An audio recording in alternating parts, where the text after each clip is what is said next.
आहान सैफी मदरसे से पढ़ाई करके घर लौटा। आंगन में उसके चाचू फरहान सैफी, मोइन सैफी और फूफी आलिया सैफी बैठे थे। आहान दौड़कर उनके पास गया और बोला, चाचू, आज उस्ताद जी ने हमें नबी सल्लल्लाहु अलैहि वसल्लम के अखलाक और अजमत के बारे में बताया। सुनकर दिल बहुत खुश हुआ। फरहान सैफी ने मुस्कुराकर कहा, बेटा, हमारे नबी सल्लल्लाहु अलैहि वसल्लम का अखलाक इतना ऊंचा था कि उनके दुश्मन भी उनकी सच्चाई और रहमत को मानते थे। मोइन सैफी ने आगे बढ़कर कहा, हाँ, नबी सल्लल्लाहु अलैहि वसल्लम इंसाफ, रहम और मोहब्बत की मिसाज थे। हमें उनकी जिंदगी से सीख लेनी चाहिए। आलिया फूफी भी खुशी से बोली, सच आहान, हमें नबी सल्लल्लाहु अलैहि वसल्लम की सुन्नत और अच्छे अखलाक पर चलना चाहिए। आहान ने चमकती आंखों से कहा, मैं भी यही करूंगा चाचू और फूफी। फरहान और मोइन ने उसके सिर पर हाथ रखकर दुआ दी और आलिया फूफी ने भी हाथ उठाकर दुआ की। सबके दिलों में मोहब्बत नबी सल्लल्लाहु अलैहि वसल्लम और भी गहरी हो गई। दिन की सुनहरी रोशनी में नहाए अली और हसन मदरसा से बाहर निकले। उनके चेहरे खुशी से खिल उठे। अली की आवाज गूंजती है जो बच्चों जैसी हैरानी से भरी है। हसन, हमारे पैगंबर पब कितने दयालु थे, है ना? अली के शब्दों की गूंज हवा में गूंजती है जो विश्वास के गहरे प्रभाव का प्रमाण है। खुले आसमान के नीचे दो बच्चे एक घुमावदार रास्ते पर एक साथ यात्रा करते हैं, एक दूसरे की ओर देखते हैं, गंभीर चिंतन में मग्न। हसन बताते हैं, हाँ भाई, उन्होंने कभी किसी से बदला नहीं लिया, हमेशा माफ किया। दो बच्चों ने एक गरीब बूढ़े आदमी को देखा। उनकी आंखों में दया जाग उठी। अली सहानुभूति से भरे हुए याद करते हैं, देखो, पैगंबर मोहम्मद शांति उस पर हो, हमेशा गरीबों की मदद करते थे। हसन गहरे भावुक होकर प्रार्थना करते हैं, हे अल्लाह, हमें अपने पैगंबर मोहम्मद शांति उस पर हो की तरह धैर्य और दया प्रदान करें। दो छोटे मुस्लिम बच्चे अली और फातिमा साधारण कपड़ों में मदरसे से निकल रहे थे। हाथों में किताबें और एक छोटा बैग है। शाम का वक्त है। आसमान सुनहरी रोशनी से भरा है। दोनों मासूमियत से बातें करते हुए रास्ते पर चल रहे हैं।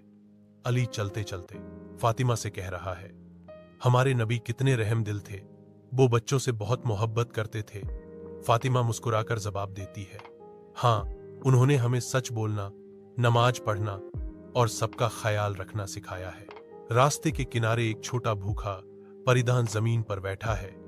बच्चे रुक जाते हैं और दया भरी नजरों से उसे देखते हैं। उनके चेहरे पर मासूमियत और रहम का भाव साफ झलक रहा है। अली और फातिमा अपनी थैली से छोटी सी रोटी निकालते हैं और आधी आधी तोड़कर परिधे के सामने रखते हैं। परिधा खुशी से दाने चुगने लगता है। बच्चे खुश होकर एक दूसरे की तरफ मुस्कुराते हैं। बच्चे एक साथ कहते हैं, यही हमारे नबी की असली शिक्षा है, दया और बांटकर जीना। दो छोटे बच्चे आहान और अली मदरसे से पढ़ाई करके वापस आ रहे थे। रास्ते में दोनों बड़ी खुशी से बातें कर रहे थे। आहान बोला, अली, आज उस्ताद जी ने गौस पाक रहमतुल्लाह अलैह की 11वीं शरीफ के बारे में बताया, कितना प्यारा लगा सुन के।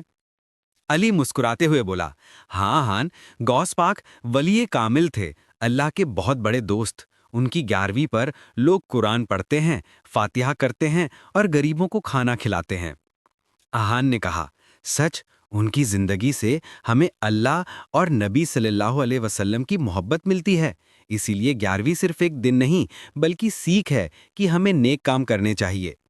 दोनों बच्चे खुश होकर चलते रहे और ठान लिया कि 11वीं के दिन वे भी घर पर कुरान की तिलावत करेंगे और गरीबों में खाना बांटेंगे। एक दिन मदरसे से पढ़कर घर लौटते हुए आहान और उसका दोस्त बगीचे में बैठ गए। दोनों पेड़ों की छांव में बातें कर रहे थे। आहान बोला, तुम जानते हो गौस पाक कितने बड़े वली थे, उनका दिल हमेशा अल्लाह की याद में रहता था। दोस्त ने उत्सुक होकर पूछा, कैसे? आहान मुस्कुराकर बोला, एक बार किसी ने उनसे पूछा कि इतनी इल्म और रहमत कैसे मिली, तो गौस पाक ने कहा, मैंने बचपन से कभी झूठ नहीं बोला और हमेशा नमाज पढ़ी। दोस्त की आंखें चमक उठी। उसने कहा, वाह, इसीलिए तो लोग उन्हें गौसे आजम कहते हैं। हमें भी सच बोलना और नमाज पाबंदी से पढ़नी चाहिए। दोनों बच्चों ने नियत की कि अब वे भी गौस पाक की तरह सच्चाई और नेकियों पर चलेंगे, और वे खुश होकर घर की ओर चल पड़े। एक परिवार में आहान सैफी और निखत सैफी नाम के भाई बहन रहते थे। उनके वालिद अहमद सैफी और वालिदा नाजरीन सैफी थे। आहान रोज मदरसे जाकर पढ़ाई करता और वापसी पर अपनी बहन निखत को साथ लेकर सैर करने निकलता। चलते चलते वो उसे अच्छी अच्छी बातें सिखाता और दीन की छोटी छोटी बातें भी समझाता। निखत अपने भाई की बातों को ध्यान से सुनती और दोनों हंसते खेलते खुश रहते। उनकी मीठी बातें सुनकर लोग कहते, ये भाई बहन सच में सबका दिल जीत लेते हैं।